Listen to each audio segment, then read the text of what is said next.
तो दोबारा न बुद्धि भेदम जनयेत अज्ञानाम कर्म संगिनाम जोशयेत सर्व कर्माणि विद्वान युक्तः समाचरन्।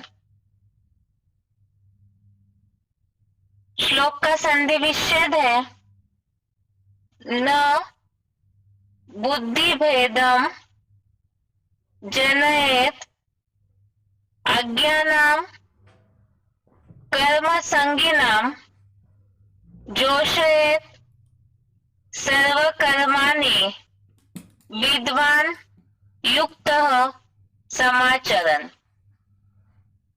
संधि विच्छेद दोबारा न बुद्धि भेदम जनयेत अज्ञानाम कर्म संगिनाम जोशयेत सर्व कर्माणि विद्वान युक्तः समाचरन्। शब्दों का अर्थ है कर्म संगिनाम अर्थात कर्मों में आसक्त, अज्ञानाम अर्थात अज्ञानियों की, बुद्धि भेदम अर्थात बुद्धि में भेद, न जनयेत अर्थात उत्पन्न न करे।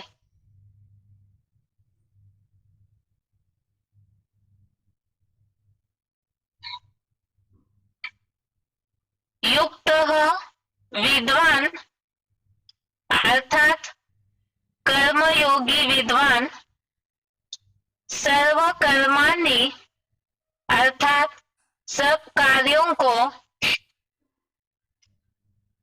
समाचरण अर्थात भली भांति करते हुए, जोशयेत अर्थात सेवा में लगाए। शब्दों का अर्थ दोबारा कर्म संगिनाम अर्थात कर्मों में आसक्त, अज्ञानाम अर्थात अज्ञानियों की, बुद्धि भेदम अर्थात बुद्धि में भेद, न जनयेत अर्थात उत्पन्न न करे।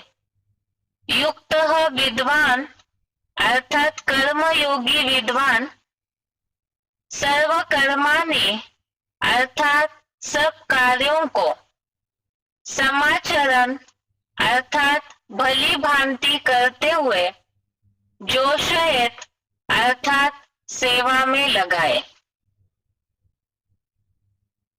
श्लोक का अर्थ है कर्मों में आसक्त अज्ञानियों की बुद्धि में भेद उत्पन्न न करे, कर्मयोगी विद्वान सब कार्यों को भली भांति करते हुए सेवा में लगाए।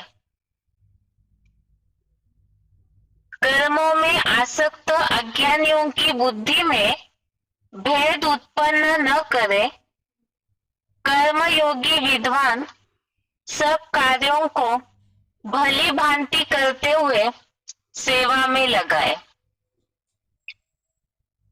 कल के श्लोक में जैसे हमने देखा, यह सारी बातें भगवान अर्जुन को सिखा रहे। जैसे पहले के श्लोक में भी बात आई, लोक संग्रह को देख करके कर्म करना है। और यहाँ पे खास लोक संग्रह में भी पहले तो हमने श्लोकों में देखा था ब्राह्मण परिवार के लिए, और यहाँ पर सारी बात है जिन अज्ञानियों के साथ संबंध संपर्क है, या कई ऐसी गृहस्थी है जिनके पूरा परिवार ज्ञान में नहीं चलता है, तो ऐसे अज्ञानियों के संबंध संपर्क में आते हुए भी वो भी एक समाज है, लोगों का एक अलग संगठन है। तो ऐसे अज्ञानियों के संबंध संपर्क में आते हुए भी, जो कि पूरे देह में, देह भान में, भौतिक दुनिया में ही आसक्त होकर के कर्म करते हैं, ऐसों से संबंध आते हुए भी, संपर्क में आते हुए भी ज्ञानियों का व्यवहार उनके साथ कैसा होना चाहिए, तो यही बातें श्लोक के भावार्थ में बताई है।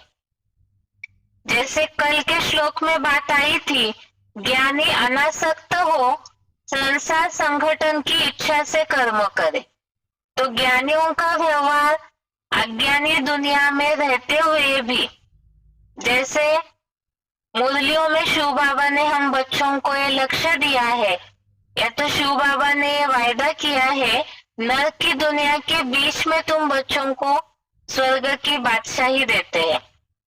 इसी हिसाब से हमें भी इस नरक की दुनिया में रहते हुए भी इस कलयुगी दुनिया से जब तक हम अपनी बुद्धि को डिटैच नहीं करेंगे, जिसे अनासक्त बोला है, न्यारा प्यारा बोला है, और केवल विश्व कल्याण की इच्छा, इसी भाव से हमारा कर्म हो ज्ञानियों का। अब ऐसे करते हुए अज्ञानियों के साथ जो व्यवहार है वो आज के श्लोक में बताया कि कर्मों में आसक्त अज्ञानियों की बुद्धि में भेद उत्पन्न न करे, अर्थात जो देह की दुनिया, भौतिक दुनिया में ही आसक्त है, तो ऐसे अज्ञानियों की बुद्धि में, जिनकी बुद्धि में ज्ञान नहीं बैठता है, ऐसों की बुद्धि में भेद उत्पन्न न करे।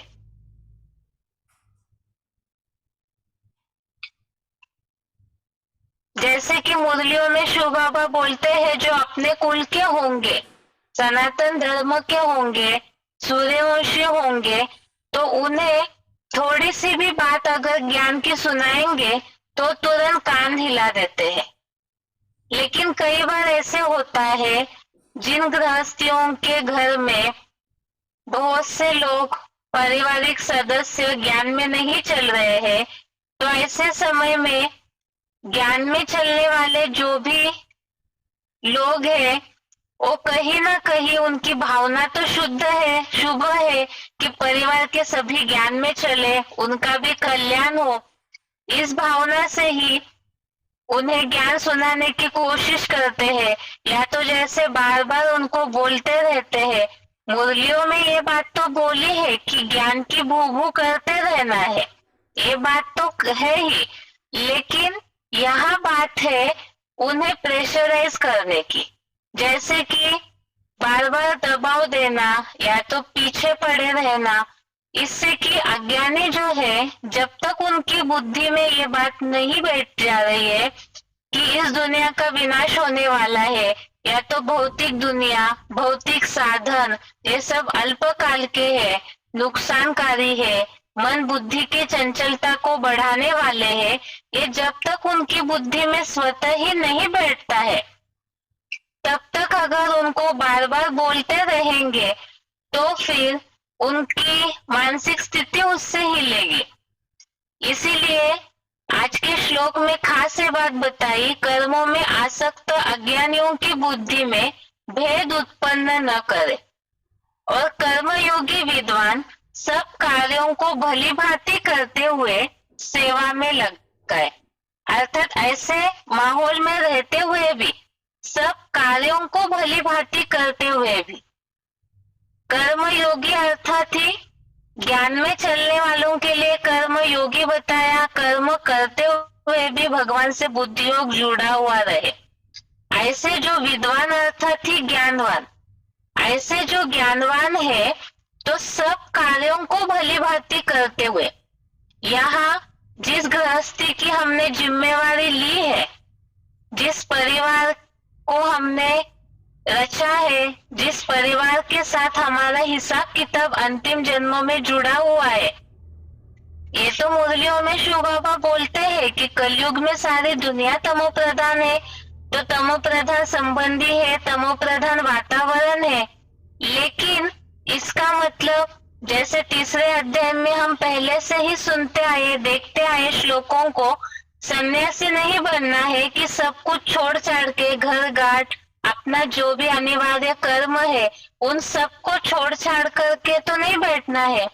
जो जिम्मेवारी हमें अंतिम जन्म में हिसाब किताब अनुसार मिली है, तो उसे भली भांति करते हुए, सब कार्यों को हमारी जो जिम्मेवारियां है उसे भली भांति करते हुए सेवा में लगाए। अर्थात ही बुद्धि में जैसे मुरलियों में शिव बाबा बोलते हैं, आवेगवाणियों में भी बाप दादा ने ये बात बोली है कि गृहस्थ व्यवहार में रहते हुए भी अपने को ट्रस्टी समझो, वो भी एक सेवा का स्थान है हमारे लिए, ऐसे ही समझना है। अभी गृहस्थ में रहते हुए भी परिवार जहाँ सारे ही लौकिक सदस्य अज्ञानी है, ऐसे भी कई गृहस्थी है जो एक ही परिवार का सदस्य ज्ञान में चलता है और बाकी सारा ही कई जॉइंट फैमिलीज भी है।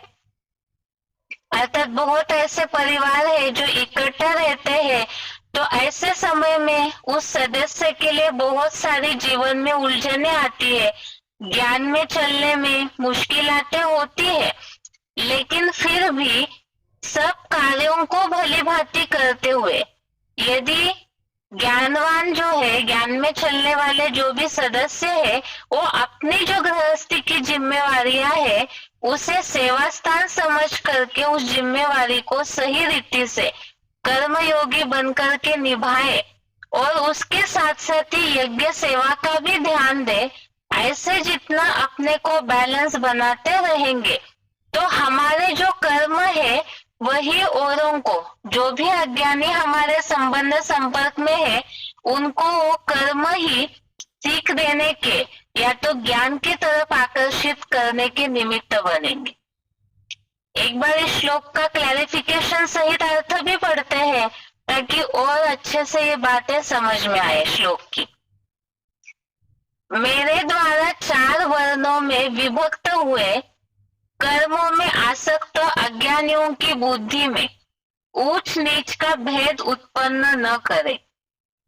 मेरे द्वारा 4 वर्णों में विभक्त हुए कर्मों में आसक्त अज्ञानियों की बुद्धि में ऊंच नीच का भेद उत्पन्न न करे, अपना अपना सहज कर्म करने दे। कर्मयोगी विद्वान स्वयं भी सदा कोई भी वर्ण के सब कार्यों को भली भांति करते हुए रुद्र ज्ञान यज्ञ सेवा में लगाए। इस श्लोक को समझते समय हम इस श्लोकों के लिए जो हेडिंग दिया हुआ है विवरण वाला, जिसमें बात हमने पढ़ी थी कल, अज्ञानी और ज्ञानवान के लक्षण और राग द्वेष रहित होकर के कर्म करने के लिए प्रेरणा। राग और द्वेष का कल हमने अर्थ समझा था, इसके पहले भी हम समझे हैं कि आसक्ति भी न हो, माना अटैचमेंट झुकाव भी न हो, और द्वेष घृणा भी न हो। अभी श्लोक का भावार्थ देखते हैं। मेरे द्वारा 4 वर्णों में विभक्त हुए, द्वापर युग से जैसे ही देहभान आया वैसे ही गुण कर्मों के आधार से अलग अलग वर्णों में विभाजन हुआ, जैसे ब्राह्मण, क्षत्रिय, वैश्य, शूद्र, और उन सब 4 वर्णों के अपने अपने कर्म भी है। भगवत गीता में ही श्लोक आया हुआ है, चातुर्य वर्णम मया सृष्टम गुण कर्म विभागशः। इस आधार से यहाँ ये बात बताइए क्लैरिफिकेशन में, मेरे द्वारा 4 वर्णों में विभक्त हुए, और ये चारों वर्णों का फाउंडेशन तो यहाँ संगम युग में ही पड़ता है। बाकी लौकिक दुनिया में अलग अलग प्रकार से सब अपने अपने कर्मों में लगे हुए हैं। जैसे कल के श्लोक में बात आई कि अज्ञानी कर्मों में आसक्त हो कर्म करते हैं, तो उनकी बुद्धि में तो भौतिक दुनिया ही लगी हुई है, तो भौतिक दुनिया के मनोरंजन के साधन उपयोग करना, घूमना फिरना, कमाना, धन कमाना, इस तरह से अलग अलग प्रकार से वो अपने कर्मों में आसक्त होकर के लगे हुए हैं, क्योंकि उनके जीवन का वही लक्ष्य है, वही एम ऑब्जेक्ट है कि भौतिक दुनिया में ही वो अपने को ऊंचा पहुंचाना चाहते हैं, और उसी आधार से वो अपने कर्म करते हैं। ये तो हो गया लौकिक के हिसाब से उनकी कर्म धारा। जो भी अज्ञानी है, ज्ञान में नहीं चलते हैं, तो वो उसी हिसाब से अपने कर्मों में लगे हैं, क्योंकि उन्हें भौतिक दुनिया में ही अपना नाम मान शान कमाना है, इसीलिए वो उसी तरह के कर्मों में लगे हुए हैं। अभी ऐसे समय में आगे बताया कि ऐसे अज्ञानियों की बुद्धि में जो अपने लौकिक कर्मों में आसक्त होकर उसी को सर्वस्व सब कुछ समझ करके लगे हुए हैं, ऐसे अज्ञानियों की बुद्धि में ऊंच नीच का भेद उत्पन्न न करे।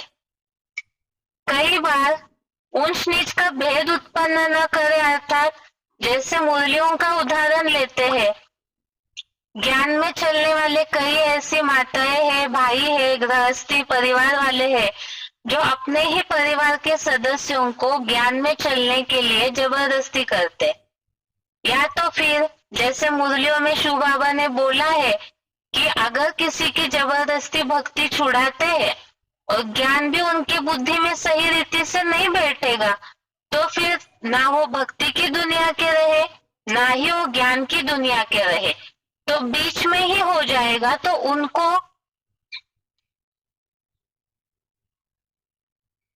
अर्थात एक तरफ जो उन्होंने अपना रास्ता अपनाया था, कुछ तो वो अच्छा कार्य भक्ति करना, जब तक किसी की भक्ति पूरी नहीं हुई है तब तक ज्ञान समझ ही नहीं पाएंगे, लेकिन उनसे जबरदस्ती पीछे पड़ करके भक्ति छुड़ाई, या तो जो भी अपने लौकिक कर्म कर रहे हैं उसी दुनिया में आगे बढ़ना चाहते हैं, तो ऐसे ज्ञान की बहुत सी बातें जैसे बुद्धि में बैठी हुई होती है ज्ञान में चलने वालों के, जैसे मुरलियों में शिव बाबा बोलते हैं सब धंधों में है नुकसान सिवाय एक ईश्वरीय धंधे के। तो ऐसे ऐसे पॉइंट उठा करके अज्ञानियों को जबरदस्ती करते हैं कि ये नहीं कीजिए वो नहीं कीजिए, लौकिक में जो भी वो अपने कर्म कर रहे हैं उससे छुड़ाने की कोशिश करते हैं। तो इससे ये होगा कि ना ही वो उस दुनिया में आगे बढ़ पाएंगे और ज्ञान भी बैठेगा नहीं बुद्धि में, तो फिर उनका और ही नुकसान होगा। इसीलिए ही यहाँ ये बात बताई, ऊंच नीच का भेद उत्पन्न न करे, अपना अपना सहज कर्म करने दे। जो अज्ञानी आसक्त होकर के लौकिक दुनिया का, उस भौतिक दुनिया का जो भी कर्म कर रहे हैं उन्हें वो कर्म करने दे। अभी इस बात का अन्यर्थ न लिया जाए, जैसे बच्चे हैं, बच्चों की आदतें बिगड़ रही है, ऐसे समय में तो शिव बाबा ने इस बात के लिए ये बात तो बताई है कि बच्चों को जैसे खाना न दे एक टाइम, या तो पनिशमेंट दे कोई ऐसी जिससे कि उनके शरीर का भी नुकसान न हो, इस तरह की बातें बताई हुई है। लेकिन यहाँ बात है जैसे ज्ञान में चलने के लिए जबरदस्ती करना, भक्ति छुड़ाना, ऐसे बहुत सी बातें हैं। इसे मुरली और वार्तालापों में गहराई से सुनेंगे तो शिव बाबा ने बहुत से ऐसे गृहस्थियों के लिए उदाहरण दिए हुए हैं जिसमें यही बताया है कि जो अज्ञानी भौतिक दुनिया में जैसे चल रहे हैं उन्हें चलने दे। बाकी ज्ञान की भू करना अलग है, लेकिन जबरदस्ती करना ऐसे कि वो बिल्कुल परेशान हो जाए हमारी बातों से, इससे ये होगा। बहुत से अज्ञानी लोग ये पूछते हैं फिर कि ऐसा कैसा ज्ञान है आप लोगों का जो जबरदस्ती करते हैं, आपके खुद के कर्म नहीं सुधरे हैं तो फिर आप हमें प्रेशर क्यों देते हैं। तो ऐसे उनके मन में भावना न आए, इसीलिए ही कल के श्लोक में बात आई, ज्ञानी अनासक्त हो संसार संगठन की इच्छा से कर्म करे। जैसे अभी के श्लोक में आगे बताया है, कर्मयोगी विद्वान स्वयं भी सदा कोई भी वर्ण के सब कार्यों को भली भांति करते हुए रुद्र ज्ञान यज्ञ सेवा में लगाए। अर्थात जो ज्ञानवान है उन्हें भी अपने जो भी गृहस्थी है, जिन अज्ञानियों के संबंध संपर्क में हम आ रहे हैं, तो राग द्वेष रहित होकर के कर्म करने के लिए बोला है। अर्थात ऐसे बुद्धि में आता है कि हमारे परिवार वाले हैं तो आसक्ति रहती है, मोह होता है, कहीं ना कहीं इतना ज्यादा स्नेह प्यार रहता है गृहस्थियों में कि उसके कारण वो सोचते हैं हमारे सब परिवार वाले ज्ञान में चले। ये तो शुभ भावना रखनी ही है, लेकिन नहीं चल रहे हैं तो उनके प्रति घृणा भाव करना, उनके साथ क्रोध से बात करना, उनके साथ ऐसा व्यवहार करना, इससे तो उनके ऊपर जो ज्ञान का असर होना चाहिए वो नहीं हो सकता। इसीलिए ही ज्ञानियों को अनासक्त होकर कि ये सब भगवान के ही बच्चे हैं, अपने समय पे वो ज्ञान में आएंगे, क्योंकि ये तो वरदान दिया हुआ है शिव बाबा ने मुरलियों में कि एक भी परिवार का सदस्य ज्ञान में चलता है तो उनका पूरा का पूरा परिवार ज्ञान में आएगा ही। इसीलिए ही ऐसे समझ करके जो हमने अपनी कोशिश की, उसके बाद उन्हें अपना सहज जो भी अज्ञानी परिवार के भांति है तो उनको अपना सहज कर्म करने दे। हमारा काम इतना ही है कि उन्हें राय देना ज्ञान युक्त रीति से, या तो जहाँ गलत कर्म हो रहे हैं उन्हें समझाना, और फिर साक्षी होकर के, जैसे बताया अनासक्त होकर के, न्यारा प्यारा होकर के, कर्मयोगी विद्वान स्वयं भी सदा कोई भी वर्ण के सब कार्यों को भली भांति करते हुए रुद्र ज्ञान यज्ञ सेवा में लगाए। अर्थात जो भी हमें अंतिम जन्म में अपना जो भी कार्यभार मिला है, कोई भी वर्ण के सब कार्यों को भली भांति करते हुए जो हमारी जिम्मेवारियां है उसे सही रीति से करते हुए, अर्थात न राग हो, मना न आसक्ति हो, ना ही द्वेष या घृणा भाव हो, बैलेंस में रह करके ज्ञान के हर पॉइंट को बुद्धि में रखते हुए अव्यक्त वाणियों में या मुरलियों में भी शिव बाबा ने कर्म योगियों को किस तरह से कर्म करने हैं, मुरली अर्थात ही जीवन परिवर्तन की बातें है। तो मुरली को ध्यान से सुनेंगे तो हमें कैसे रहना है गृहस्थी जीवन में वो भी समझ में आएगा। तो ऐसे कर्मों को भली भांति करते हुए रुद्र ज्ञान यज्ञ सेवा में लगाए। अर्थात ही इसके पहले भी हमने देखा गृहस्थी की जिम्मेवारी निभाने के बाद जो बचा हुआ समय है हमारे पास, जैसे कि मुरलियों में ये बात बताई है, जो सरेंडर हैंड्स है उनके लिए 16 घंटे सेवा बताई हुई है, और जो गृहस्थी है अपने परिवार की जिम्मेवारियों को संभालते हैं उनके लिए ईश्वरीय सेवा के लिए 8 घंटे बताए हुए हैं। तो अपनी गृहस्थी की जो भी सब कार्य है उन जिम्मेवारियों को भली भांति करते हुए समय बचा करके जो भविष्य जन्मों की हमें प्राप्ति करनी है उस भाव से जरूर रुद्र ज्ञान यज्ञ की सेवा करें।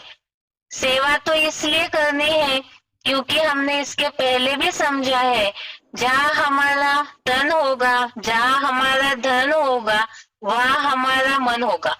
तो इस हिसाब से यज्ञ सेवा करते रहेंगे तो उससे जो मन की स्थिति होती है, याद की स्थिति होती है, वो परिवर्तन होती रहेगी, ज्ञान युक्त वाइब्रेशन बनेंगे, और साथ में हमारी जो चलन सुधरती जाएगी। ब्राह्मण परिवार के संबंध संपर्क में जितना रहेंगे उतना ही हमारे वाइब्रेशन में, हमारे बोल चाल में जितना ज्ञान युक्त चलन होगी उतना ही अज्ञान योग के ऊपर उसका असर होगा। आज के श्लोक का यह अर्थ है, एक बार इसे लास्ट में पढ़ के इसका उच्चारण सुनते हैं।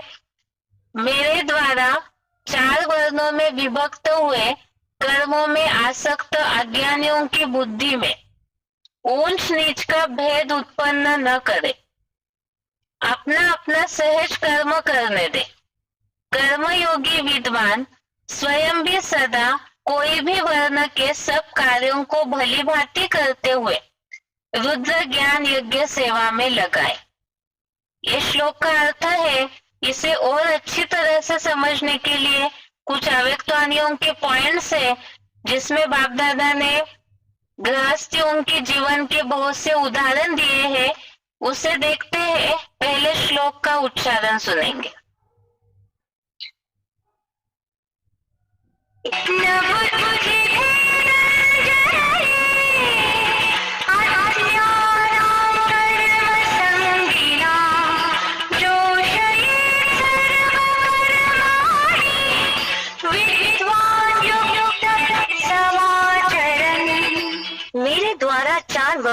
में विभक्त हुए।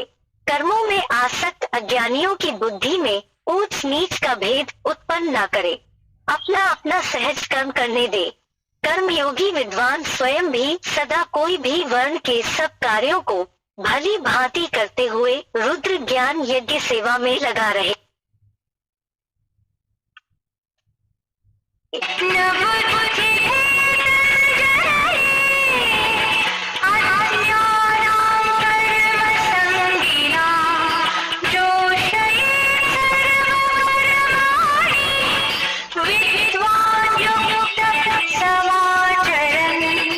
मेरे द्वारा 4 वर्णों में विभक्त हुए। कर्मों में आसक्त अज्ञानियों की बुद्धि में ऊंच नीच का भेद उत्पन्न न करे, अपना अपना सहज कर्म करने दे। कर्मयोगी विद्वान स्वयं भी सदा कोई भी वर्ण के सब कार्यों को भली भांति करते हुए रुद्र ज्ञान यज्ञ सेवा में लगा रहे।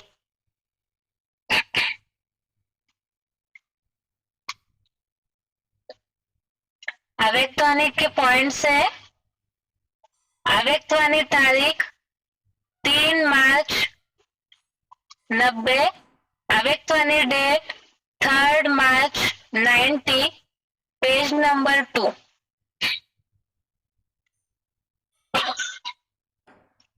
पॉइंट है, गृहस्थ व्यवहार में भल रहो, सबसे बातचीत करो, उनसे भी रिश्ता भल रखो। बाप कहते हैं चैरिटी बिगन्स एट होम। अगर रिश्ता ही नहीं रखते तो उनका उद्धार कैसे करेंगे? दोनों से तोड़ निभाना है।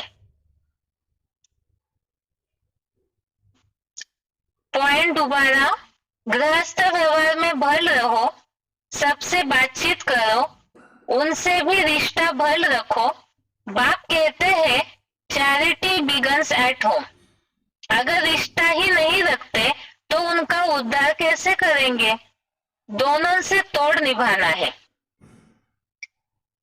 इस पॉइंट में जैसे बताया है कि गृहस्थ व्यवहार में भल रहो, अर्थात जो हमें जिम्मेवारी मिली है गृहस्थी की अंतिम जन्म में, तो वो तो निभानी है, सबसे बातचीत भी करनी है, रिश्ता भी रखना है, क्योंकि चैरिटी बिगिंस एट होम अर्थात घर से ही पहले सुधार की शुरुआत होनी है। अगर रिश्ता ही नहीं रखेंगे उनसे तो फिर उनका उद्धार कैसे करेंगे? इसीलिए तोड़ तो निभानी है और उनका उद्धार करने के लिए ऐसे समझना है कि हम ही जिम्मेवार है। अब उनका उद्धार कैसे करना है उसके तरीके भी आगे के कुछ पॉइंट्स में बताए हैं। अव्यक्तवाणी तारीख, अगला पॉइंट है अव्यक्तवाणी तारीख 24 फरवरी 1984, पृष्ठ 157, अव्यक्तवाणी डेट 24 फरवरी 84, पेज नंबर 157। पॉइंट है, अवतार बन देह का आधार ले, सेवा के कर्मों में आओ। बाप ने लोन अर्थात अमानत दी है सेवा के लिए, और कोई व्यर्थ कार्य में नहीं लगा सकते, नहीं तो अमानत में ख्यानत का खाता बन जाता है। अवतार व्यर्थ खाता नहीं बनाता, आया, संदेश दिया और गया। आप सभी भी सेवा अर्थ, संदेश देने अर्थ ब्राह्मण जन्म में आए हो। पॉइंट दोबारा, अव्यक्तवाणी तारीख 24 फरवरी 84, अवतार बन देह का आधार ले, सेवा के कर्म में आओ।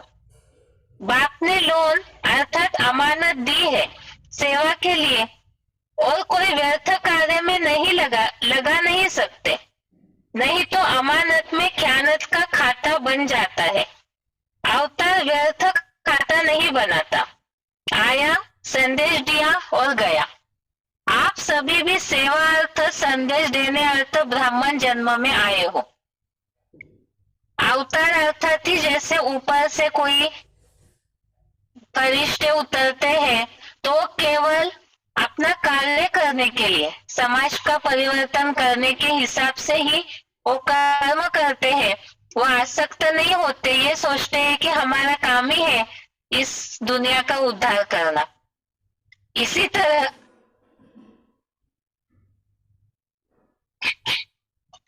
तरह से ब्राह्मणों के लिए भी ये बात बताई है, अवतार बन करके, अर्थात हम भी संदेश देने के लिए, भगवान का कार्य करने के लिए इस सृष्टि पर अवतरित हुए हैं। तो हमारा कार्य केवल भगवान का संदेश देना है, ऐसे समझ करके जिस गृहस्थी में भी हम रह रहे हैं वो सिर्फ हमारा एक अवतार है, ऐसे समझना है। और ये जो परिवार हमें मिला है संभालने के लिए, वो बाप ने दिया हुआ है संभालने के लिए। दृष्टि है हम, निमित्त है हम, केवल सेवा का स्थान है वो हमारा केवल, ऐसे समझना है। तो ऐसे अगर करेंगे तो कोई भी व्यर्थ कार्य में नहीं लगा सकते हैं। अर्थात ज्ञानियों को ऐसे न हो कि कई बार ज्ञानी आत्माएं भी पुरुषार्थी जीवन में आसक्ति में आ जाते हैं, अज्ञानियों के प्रभाव में आ जाते हैं, कहीं ना कहीं श्रीमत के बरखिलाफ कार्य करने लगते हैं। तो उसमें भी गृहस्थी में चलते हुए भी बैलेंस होना चाहिए, इतना युक्ति होनी चाहिए जो उनका मन भी खराब न हो और हमारी श्रीमत अनुसार चलन भी हम चलते रहे। तो इसमें जितना योग युक्त होंगे तो उतना ही हमारा गृहस्थी और ज्ञानी जीवन में बैलेंस बना रहेगा। इसीलिए बताया कि अवतार व्यर्थ खाता नहीं बनाता, आया, संदेश दिया और गया। तो अभी भी ब्राह्मण जन्म में संदेश देने अर्थ ही है, ऐसे समझना है। तो इसमें बैलेंस वाली स्थिति होनी चाहिए। तो बार बार अगर हम अपना ये स्मृति रूप जो अव्यक्तवाणियों में बोला है, जितना स्मृति स्वरूप होंगे उतना समर्थी स्वरूप भी बनेंगे। अर्थात जितना बुद्धि में ये बात सदैव लगी रहे कि हम ब्राह्मण हैं, केवल ईश्वरीय संदेश देने अर्थ इस परिवार में जन्म हुआ है, ऐसे समझ करके ही अगर चलते हैं तो बैलेंस वाली स्थिति रहेगी, उसमें समर्थी आएगी, अर्थात अपने आप ही ताकत भी मिलती रहेगी। अगला पॉइंट है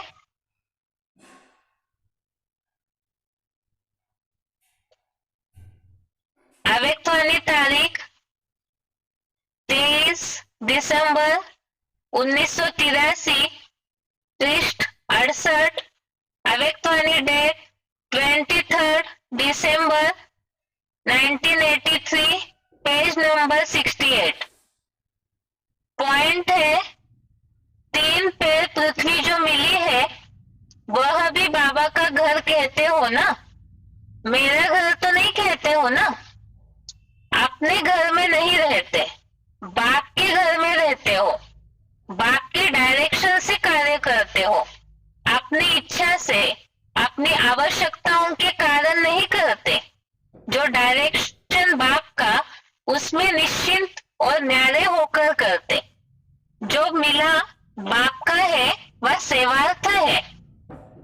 भले शरीर प्रति लगाते भी हो, लेकिन शरीर भी अपना नहीं है, वह भी बाप को दे दिया ना। तन मन धन बाप को दे दिया है ना, वह कुछ रखा है किनारे करके, ऐसे तो नहीं हो ना। पॉइंट दोबारा, अव्यक्तवाणी तारीख 23 दिसंबर 83, 3 पैर पृथ्वी जो मिली है वह भी बाबा का घर कहते हो ना, मेरा घर तो नहीं कहते हो ना। अपने घर में नहीं रहते, बाप के घर में रहते हो, बाप के डायरेक्शन से कार्य करते हो, अपनी इच्छा से, अपनी आवश्यकताओं के कारण नहीं करते। जो डायरेक्शन बाप का, उसमें निश्चिंत और न्यारे होकर करते। जो मिला बाप का है वह सेवार्थ है। भले शरीर प्रति भी लगाते हो, लेकिन शरीर भी अपना नहीं, वह भी बाप को दे दिया ना। तन मन धन बाप को दे दिया है ना, वह कुछ रखा है किनारा करके, ऐसे तो नहीं हो ना। जैसे इसके पहले पॉइंट में भी बात आई थी अमानत में खयानत करने की। अर्थात गृहस्थी परिवार जो है, अभी के पॉइंट में भी ये बात बताई कि जो 3 पैर पृथ्वी मिली है, अर्थात जो घर गृहस्थी मिली हुई है, वो भी शिव बाबा ने दिया हुआ है, ऐसे समझ करके, सेवा स्थान समझ करके रहना है। अब उसमें जैसे आसक्ति आती है, मोह आता है कहीं ना कहीं, और फिर अपनी इच्छा अनुसार अगर उस गृहस्थी में हम कर्म करते हैं तो अमानत में खयानत हो जाती है। अर्थात किसी की प्रॉपर्टी को हम अपनी इच्छा अनुसार अगर यूज करते हैं तो खयानत करना हो गया। जैसे कि सहज भाषा में चोरी करना, किसी की चीज छुप के यूज करना। तो इसी तरह से जो गृहस्थी हमें मिली है वो सेवा स्थान है, शिव बाबा का ही घर है, तो बाप के डायरेक्शन से ही कार्य करते हो ना। अर्थात श्रीमत अनुसार ही जो हमें गृहस्थ व्यवहार में रहते हुए कैसे करना है, उन बातों का ध्यान जरूर हो। जो श्लोक में बात आई है, कर्म योगी विद्वान सब कार्यों को भली भांति करते हुए भी यज्ञ सेवा में लगाए। शरीर प्रति भी लगाते हैं अगर कुछ, तो भी शरीर भी अपना नहीं है। जैसे कई बार मुरलियों में शिव बाबा बोलते हैं कि गृहस्थी में रहते हुए भी अपने को सरेंडर समझो। अर्थात हम जैसे शिव बाबा के लिए ही जीवन है हमारा, तो ऐसे समझते हुए चलेंगे तो जो भी शिव बाबा ने सुबह से शाम तक खान पान रहन सहन के लिए श्रीमत दिया हुआ है, तो ये चेक करना है गृहस्थी में रहते हुए कि क्या हम मुरलियों के डायरेक्शन अनुसार ही वैसे ही अपना जीवन यापन कर रहे हैं। जिसके लिए बोला है कि तन मन धन सब कुछ बाप को दिया, तो गृहस्थी में रहते हुए ऐसे समझ करके कि हम भी शिव बाबा के लिए ही समर्पित है, ऐसे समझ करके चलते हैं तो बैलेंस वाली स्थिति है। आगे के पॉइंट में यही बात बताई है। अव्यक्तवाणी की तारीख है 24 जनवरी 1970, अव्यक्तवाणी डेट 24 जनवरी 1970। पॉइंट है श्रीमत पर चलना, अर्थात हर कर्म में अलौकिकता लाना। श्रीमत पर चलना अर्थात हर कर्म में अलौकिकता लाना। तो गृहस्थी में रहते हुए भी जितना हम श्रीमत अनुसार कर्म करेंगे तो हमारी चलन उतनी ज्ञान युक्त अलौकिक होगी, जिस चलन का असर अज्ञानी जो हमारे संबंध संपर्क में है उन पे जरूर होगा। आगे का पॉइंट है, जितना हम इस तरह अपने कर्मों को श्रीमत अनुसार करते रहेंगे तो उतना ही जो बताए कि अज्ञानियों को बोल बोल की आवश्यकता नहीं है।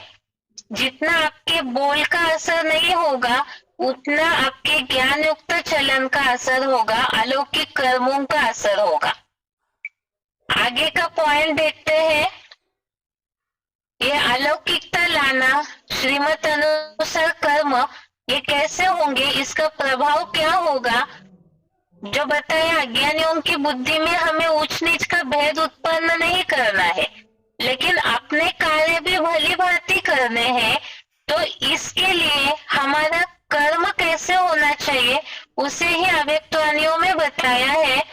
अव्यक्तवाणी की तारीख है 26 जनवरी 1970, अव्यक्तवाणी डेट 26 जनवरी 1970।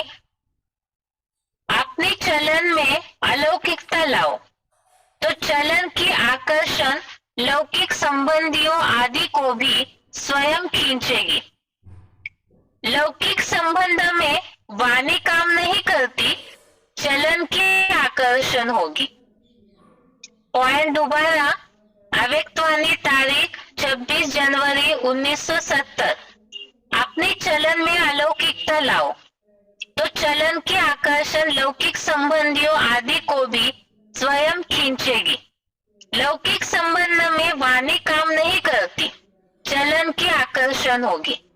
तो जैसे बताया श्रीमत अनुसार कर्म ही अलौकिक कर्म है और ऐसे जितना आपके कर्म अलौकिक होंगे तो वो चलन ही लौकिक संबंधियों को आकर्षित करेगी।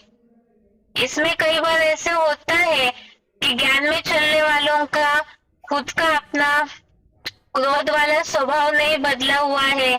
कई बार बहुत ज्यादा बातें करने की आदत होती है। बहुत सी ऐसी लौकिक चलन है जो खुद ज्ञान में चलने वालों की बदली हुई नहीं होती है। तो अज्ञानी लोग इन सब बातों का निरीक्षण करते हैं। तो इसीलिए ही लौकिक संबंध में जिन अज्ञानियों के साथ हम रह रहे हैं उसमें हमारा बोल बोल काम नहीं करेगा, बल्कि जो अलौकिक चलन है, जो हमारा शांत चित्त स्वभाव, शांति वाली चलन होगी, जितना योग युक्त होकर कर्म करेंगे वो चलन ही अज्ञानियों के ऊपर असर करेगी।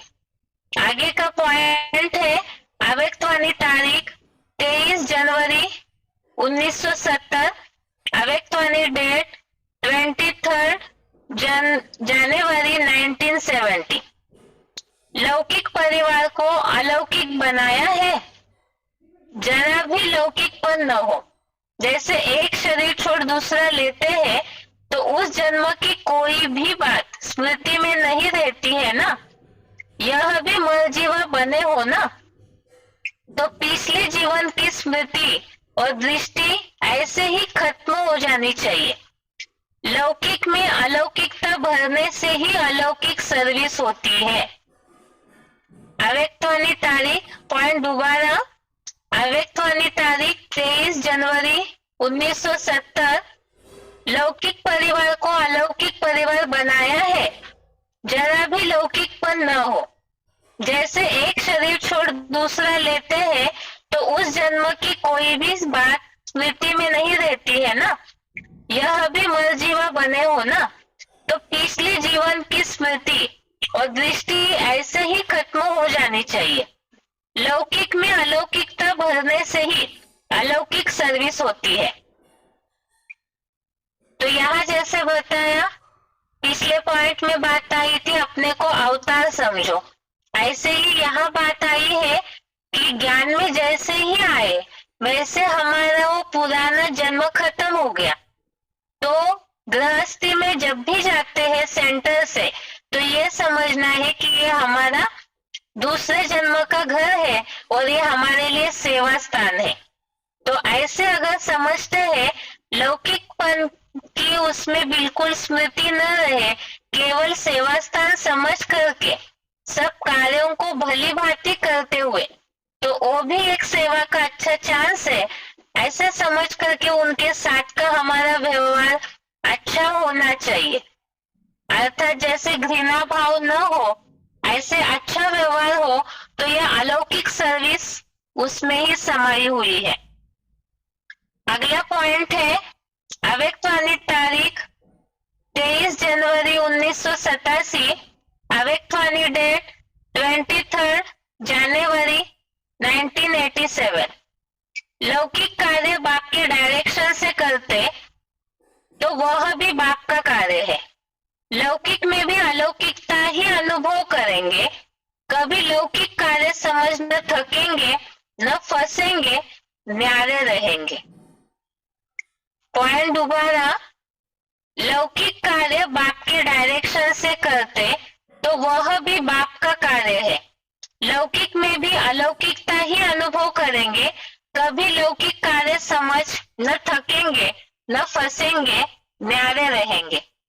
इसमें बात आई, एक तो अनासक्त हो कर्म करेंगे, देहभान नहीं होगा, आत्मिक स्थिति की अच्छी प्रैक्टिस होगी तो थकावट नहीं होगी, और अपने को अवतार समझ करके श्रीमत अनुसार कर्म करेंगे तो गृहस्थी व्यवहार में अज्ञानियों में फंसेंगे नहीं और अनासक्त भी रहेंगे, अर्थात न्यारे रहेंगे।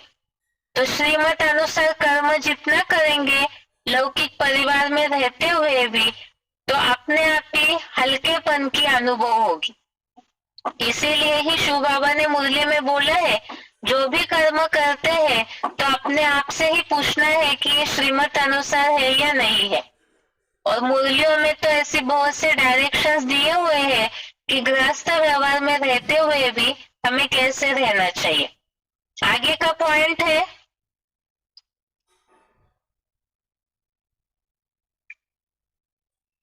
जैसे बहुत बार ऐसे होता है, कई बार माताओं को ये ज्यादा आती है भावनाएं कि हमारा परिवार है, हमारे संबंधी ज्ञान में चले। बहुत से वार्तालाप है जिसमें माताएं यही प्रश्न पूछे हैं शिव बाबा से। तो इसके लिए ही अभी तक के पॉइंट में हमने देखा कि गृहस्थी हमारे लिए सेवा स्थान है, ऐसे समझ करके ही हमें कर्म करना है। तो ये हमारी गृहस्थी है, ये हमारे रिश्तेदार है, ये जो मैं और मेरापन लगा रहता है ज्ञान में आने के बाद भी, तो इस स्मृति को अभी चेंज करना होगा। जब ये चेंज हो जाएगा तो गृहस्थी ही हमारे लिए सेवा स्थान बनेगी, और इससे ये होगा कि हम डिटैच रहेंगे। जैसे अज्ञानियों की बुद्धि में ऊंच नीच का भेद उत्पन्न करने की बात आती है, तो बार बार जो लौकिक संबंधियों को प्रेशर देना, उनके कर्मों में बार बार टोकना, ये जो बात आती है, तो इसके लिए हमें अपने स्मृति को चेंज करना होगा, तभी हम डिटैच रह सकते हैं। इसके लिए पॉइंट है अव्यक्तवाणी की तारीख 22 जुलाई 1972, पृष्ठ 160, अव्यक्तवाणी डेट 22 जुलाई 1972। नष्ट मोह बनने के लिए अपनी स्मृति स्वरूप को चेंज करना पड़ेगा। मोह तब जाता है जब यह स्मृति रहती है कि हम गृहस्थी है, हमारा घर, हमारा संबंध है, तब मोह जाता है। बेहद को भूल और हाथ की जिम्मेवारी को निभाने के लिए जितना ही समय और संकल्प लगाती हो, इतना ही निभाने के बजाय बिगाड़ते जाते हो। भल समझते हो कि हम फर्ज निभा रहे हैं, वह कर्तव्य को संभाल रहे हैं, वह निभाना, वह संभालना नहीं है, और ही अपने हाथ की स्मृति में रहने के कारण उन निमित्त बनी हुई आत्माओं के भी भाग्य बनाने के बजाय बिगाड़ने के निमित्त बनती हो, जो फिर वह आत्माएं भी आपके अलौकिक चलन को न देखते हुए अलौकिक बाप के साथ संबंध जोड़ने से वंचित रह जाते हैं। इस पॉइंट में एक खास बात बताई है, जैसे हमारा घर, हमारा संबंध, माना मुरलियों में भी जैसे बाबा बोलते हैं मेरा पति है, मेरा बच्चा है, इस तरह की जो संबंधों के प्रति भावना आती है, तो देह भान आया, तो देह भान की देह से जुड़ी हुई गृहस्थी याद आई, और उसके साथ देह से जुड़े हुए संबंधी याद आए, तो लौकिकता आ गई। और डायरेक्शन तो शिव बाबा ने दिया है अलौकिकता हो, अर्थ तो केवल हमारे लिए एक सेवा स्थान है, ये जन्म ही हमारा बदल गया, ये भावना बुद्धि में होनी चाहिए। क्योंकि मोह तब जाता है जब मेरा मेरापन लगा रहता है, और बेहद की गृहस्थी अर्थात सेवा स्थान समझने के बजाय हद में आते हैं, लौकिक में, देह भान में आते हैं। तो इसी के कारण जो सुधरना चाहिए वो सुधरने के बजाय बिगड़ने लग जाता है। जैसे पॉइंट में बात आई, ऐसे भल समझते हो हम फर्ज निभा रहे हैं, वह कर्तव्य को संभाल रहे हैं, लेकिन वह निभाना, वह संभालना नहीं है। हाथ की स्मृति के कारण उन निमित्त बनी हुई आत्माओं का भाग्य बनाने के बजाय बिगाड़ने के निमित्त बनती हो। अर्थात यहाँ जैसे कई बार ज्ञान में चलने वाले गृहस्थियों के मन में ये बात आती है, हमें तो अपने परिवार का उद्धार करना है, हमें अपने जो लौकिक संबंधी मिले हैं उनका उद्धार करना है, इसलिए उनको बार बार पीछे पड़े रहते हैं, बार बार उनके कार्यों के लिए टोकना। बहुत सारी ऐसी बातें हैं जो श्रीमत क्या है उन्हें पता नहीं है, वो सब बातें उन्हें प्रेशराइज करके बोलते रहना। तो इससे हम तो ये समझ रहे ज्ञान में चलने वाले कि ये हमारा फर्ज है, हमारा कर्तव्य है उन्हें ज्ञान में चलाना, नहीं तो हमारे ऊपर माना ही दोषी ठहराएंगे। ये सब बातें तो ठीक है, लेकिन जैसे श्लोक में भी बात आई कि अज्ञानियों की बुद्धि में ऊंच नीच का भेद उत्पन्न न करे, उन्हें अपना सहज सहज कर्म करने दे। और अव्यक्तवाणियों में भी बात आई, भल समझते हो कि हम अपना फर्ज निभा रहे, कर्तव्य संभाल रहे, लेकिन वो निभाना व संभालना नहीं, उनका भाग्य बनाने की बजाय और ही बिगाड़ने के निमित्त बनते हो। आगे बताया है कि वह आत्माएं आपके अलौकिक चलन को न देखते हुए अलौकिक बाप के साथ संबंध जोड़ने से वंचित रह जाते हैं। तो कई ऐसे देखा जाता है परिवारों में कि ज्ञान में चलने वाले इतने ज्यादा अपने गृहस्थियों के लौकिक परिवार वालों को बोलते रहते हैं कि उसके कारण वो इरिटेट होकर या परेशान होकर के जो थोड़ा बहुत ज्ञान सुनने की इच्छा भी होगी उनकी, तो वो भी हट जाती है। वो सोचते हैं कि ज्ञान में चलते हुए इनके कर्म ऐसे, इनकी चलन ऐसी है, तो हम कैसे चलेंगे। इसीलिए पॉइंट में भी ये बात बताई कि आपके अलौकिक चलन को न देखते हुए वो अलौकिक बाप के संबंध जोड़ने से, बाप के साथ संबंध जोड़ने से वंचित रह जाते हैं। तो इसीलिए ही अपने स्मृति स्वरूप को चेंज करना होगा। इतना नष्टमोह होकर के गृहस्थी हमारा सेवा स्थान है, ऐसे समझ बैलेंस वाली स्थिति में चलते रहेंगे, तब ही उनके ऊपर आपकी अलौकिक चलन का असर होगा। आगे का पॉइंट है अव्यक्तवाणी तारीख 13 दिसंबर 89, अव्यक्तवाणी डेट 13 दिसंबर 89। प्रवृत्ति वाले क्या कहेंगे, अपना कमाया हुआ खाते हो वह बाप का खाते हो, बाप का खाते हैं ना, क्योंकि अपना सब कुछ बाप को दे दिया तो बाप का ही हुआ ना। चाहे कमाते भी हो, लेकिन कमाया हुआ धन बाप के हवाले करते हो या अपने काम में लगाते हो। ट्रस्टी हो ना, ट्रस्टी का अपना कुछ नहीं रहता, गृहस्थी में अपनापन होता है। ट्रस्टी अर्थात सब बाप का। अपने हाथ से खाना बनाते हो तो भी समझते हो ना, ब्रह्मा भोजन खा रहे हैं, पहले भोग किसको लगाते हो, बाप का अर्पण करते हो ना। अर्पण करना अर्थात बाप का खाना। ब्रह्मा भोजन खाते हो, चाहे बच्चों के अर्थ भी लगाते हो, वह भी डायरेक्शन अनुसार लगाते हो। जैसे समर्पित बहनें व भाई भिन्न भिन्न अमानत धन लगाते, बाकी श्रीमत समान ही अमानत समझ कार्य में लगाते हो, ऐसे करते हो ना। अमानत में ख्यानत अथवा मनमत तो नहीं मिलाते हो ना। इसमें बात आई है, जैसे श्लोक में बात आई है, कर्मयोगी विद्वान सदा कोई भी वर्ण के सब कार्यों को भली भांति करते हुए रुद्र यज्ञ सेवा में लगाए। अर्थात जो ज्ञानी है अपने गृहस्थी के सब कार्यों को करते हुए भी यज्ञ सेवा का ध्यान दे। इसमें बात आई है कि जो भी अपना धन कमाते हैं तो वो भी बाप का है, बाप के हवाले करते हैं। तो इसका मतलब क्या, जैसे मुरलियों में शिव बाबा बोलते हैं श्रीमत अनुसार खर्चा करना चाहिए, खान पान रहन सहन गृहस्थी में रहते हुए भी श्रीमत अनुसार होनी चाहिए। और जो अपने को बाप का समझते हैं पूरी तरह से, जैसे सरेंडर हैंड समझते हैं तो श्रीमत अनुसार सारा खर्चा करते हैं। तो इसी तरह से जो गृहस्थी अपने को बाप का ही पूरा समझते हैं, तो मुरलियों में तो बोला है पोता मिल देने की बात, और साथ में ही शिव बाबा के श्रीमत अनुसार ही खर्चा करने की बात। देह अर्थ एक्स्ट्रा जो खर्चा है वो नहीं करेंगे, खान पान भी श्रीमत अनुसार ही होगा।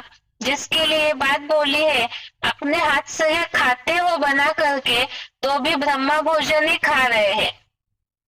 ऐसे ही जो कमाया हुआ धन है वो भी सब कुछ बाप को ही दे दिया, अर्थात श्रीमत अनुसार ही खर्चा करेंगे, अपने को ट्रस्टी समझेंगे।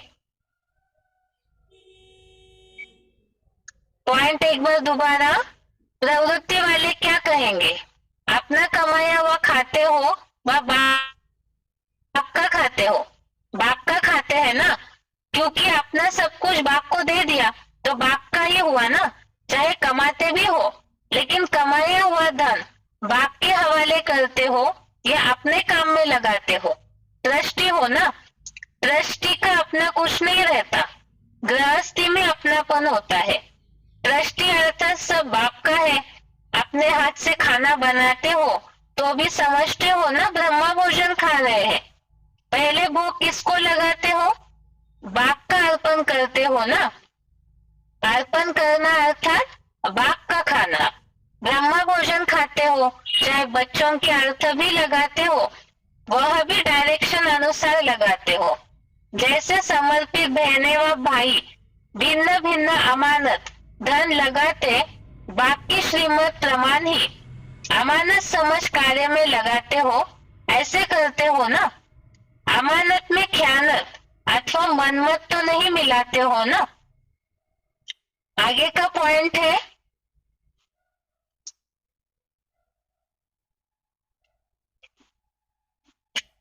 इस पॉइंट में बात आई है रहन सहन की, अर्थात पहनावे की। इसमें कैसे युक्त होना चाहिए गृहस्थियों को, ये बात बताई है। अव्यक्तवाणी तारीख है 19 मार्च 1990, अव्यक्तवाणी डेट 19 मार्च 90। कभी कभी सफेद कपड़ों के बजाय रंगीन कपड़े याद आते हैं, क्योंकि सफेद कपड़े आदि मैले हो जाते हैं।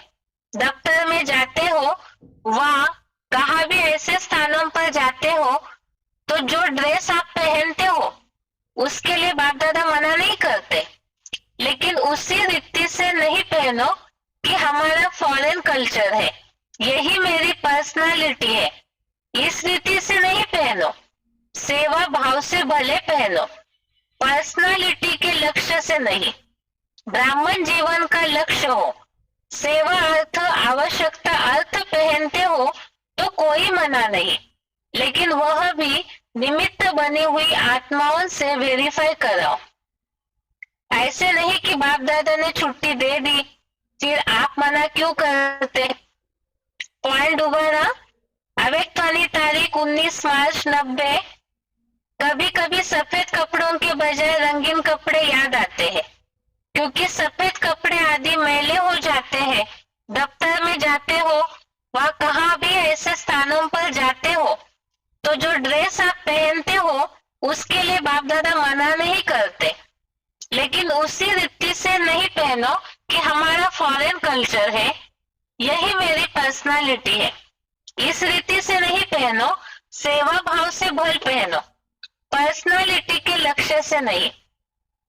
ब्राह्मण जीवन का लक्ष्य हो, सेवा अर्थ आवश्यकता अर्थ पहनते हो तो कोई मना नहीं, लेकिन वह भी निमित्त बनी हुई आत्माओं से वेरीफाई कराओ। ऐसे नहीं कि बाप दादा ने छुट्टी दे दी फिर आप मना क्यों करते।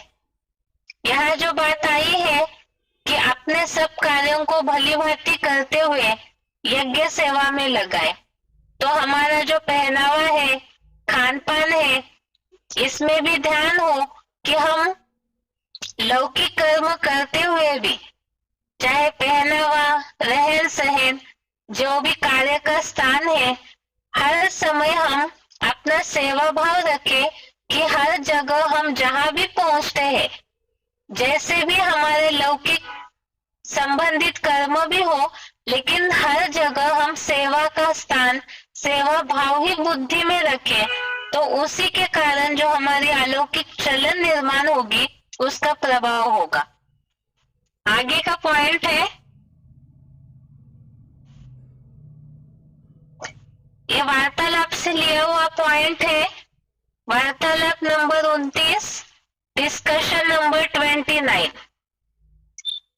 किसी को भक्ति करने के लिए मना नहीं करना है, बुद्धि में ज्ञान बैठेगा तो वो अपने आप भक्ति छूट जाएगी। बीके से भी तुड़वाए दो और ज्ञान भी पूरा बैठा नहीं है तो जहां से मारा जाएगा, दो जहां से मारा जाएगा। किसी जिज्ञासु ने ये बात बोली है कि हम तो नाम मात्र के लिए जाते हैं, तो आपको बाबा मना नहीं करते वहां जाने के लिए। वहां जाएंगे तो कुछ ना कुछ आत्माएं निकालोगे, जाएंगे नहीं, उनसे कनेक्शन तोड़ देंगे तो आत्माएं कैसे निकलेगी। तो यहाँ जैसे बात बताई है बाबा ने कि किसी को भी भक्ति करने के लिए मना नहीं करना है। बीके की भी बात बताई है, तो जैसे स्थूल भक्ति से भी हटा देंगे। ये जैसे कोई बेसिक में चल रहे, उनके बुद्धि में पूरा ज्ञान नहीं बैठा है एडवांस का, तो ऐसे होगा कि उधर से भी पूरे टूट जाएंगे और एडवांस में भी नहीं चलेंगे। तो इससे ये होगा कि दोनों जहां से मारे जाएंगे। जो जीवन में कहीं ना कहीं एक धार्मिक रास्ता अपनाया हुआ है उससे भी वंचित हो जाएंगे, तो और ही अकल्याण होगा। इसीलिए ही किसी को भी, जो भी जैसे अपने रास्ते पर चल रहे हैं, उन्हें जबरदस्ती खींचतान नहीं करनी है। आगे का पॉइंट है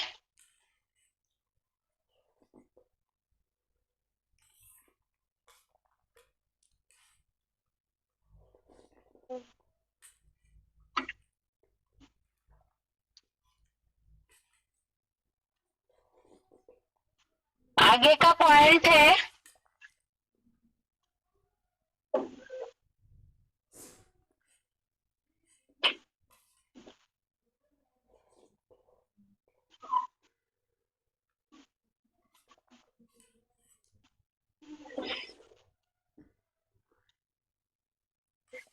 वार्तालाप नंबर 819, डिस्कशन नंबर 819। बाबा कहते हैं भक्ति करने के लिए कोई को मना मत करो। क्यों क्यों नहीं मना करो? इसलिए मना मत करो जिनकी भक्ति के संस्कार रह गए हैं, तो भक्ति के संस्कार ज्ञान मार्ग में परिपक्व नहीं होने देंगे। इसलिए जो भक्ति करते हैं उनको भक्ति करने दो। जब ज्ञान में परिपक्व हो जाएंगे तो भक्ति अपने आप छूट जाएगी। तो बाबा मना नहीं करते, खूब टिकुले लगाओ, चूड़ियां पहनो। पॉइंट दोबारा, डिस्कशन नंबर 819।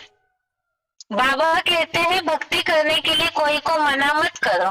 क्यों क्यों नहीं मना करो? इसलिए मना मत करो जिनके भक्ति के संस्कार रह गए हैं, तो भक्ति मार्ग के संस्कार ज्ञान मार्ग में परिपक्व नहीं होने देंगे। इसलिए जो भक्ति करते हैं उनको भक्ति करने दो। जब ज्ञान में परिपक्व हो जाएंगे तो भक्ति अपने आप छूट जाएगी। तो बाबा मना नहीं करते, खूब टिकोला लगाओ, चूड़ियां पहनो। तो यहाँ जैसे बात आई है, अज्ञानियों की बुद्धि में ऊंच नीच का भेद उत्पन्न न करे। अर्थात जिनकी भक्ति पूरी नहीं हुई है तो उनकी बुद्धि में ज्ञान बैठेगा भी नहीं। अगर कोई ज्ञान एक बार सुना, कोर्स भी सुन लिया 7 दिन का, उसके बावजूद भी निश्चय बुद्धि नहीं हो रहे हैं, तो उसके लिए तो हमें शिव बाबा ने बताया है, या तो अपने कुल के नहीं है, या तो फिर उनकी भक्ति पूरी नहीं हुई है।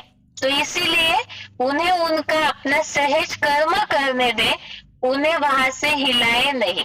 जब उनके कर्म पूरे हो जाएगा, उनका हिस्सा पूरा हो जाएगा वहां पर, तो अपने आप ही ज्ञान बुद्धि में बैठेगा। इसीलिए बोला कि बाबा मना नहीं करते हैं। इस तरह से ये आज के श्लोक का अर्थ हो गया। एक खास तो जो ज्ञानवान, ज्ञान में चलने वाले गृहस्थी है उनके लिए है।